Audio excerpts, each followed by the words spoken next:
ಆತ್ಮೀಯ ಕನ್ನಡ ಬಾಂಧವರೇ, ಎಲ್ಲ ಸ್ನೇಹಿತರೆ, ಧರ್ಮೇಂದ್ರ ಪ್ರಧಾನ್ ರಾಜೀನಾಮೆ. ಶಿಕ್ಷಣ ಸಚಿವರು ನೀಟ್ ಪ್ರಶ್ನೆ ಪತ್ರಿಕೆ ಬಯಲಾಗಿ ಹಲವಾರು ವಿದ್ಯಾರ್ಥಿಗಳ ಭವಿಷ್ಯವನ್ನು ಶೂನ್ಯದತ್ತ ಕೊಂಡೊಯ್ಯಲು ಕಾರಣರಾದಂತಹ ರಾಜೀನಾಮೆ ವಿದ್ಯಾರ್ಥಿಗಳು ಮಾಡಿದಂತಹ ಪ್ರತಿಭಟನೆಗೆ ಸ್ವಂತ ಜಯವಾಗಿದೆ.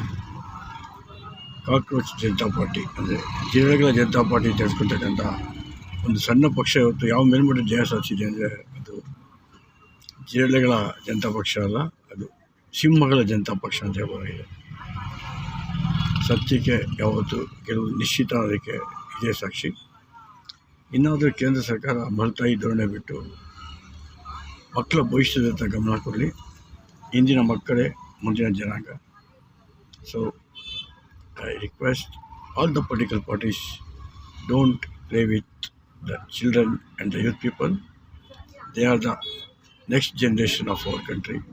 They have to build the country. We have to show them a route. ನಾವು ಅವರಿಗೆ ದಾರಿ ತೋರಿಸಬೇಕಾಗುತ್ತೆ ಅಂತ ಹೇಳ್ತಾ ಮಾತು ಮುಗಿಸ್ತೀನಿ. ನಾನು ಕನ್ನಡ ದಿನೇಶ್, ರಾಜ ಕನ್ನಡ ಸಂಗೀತ. Thank you.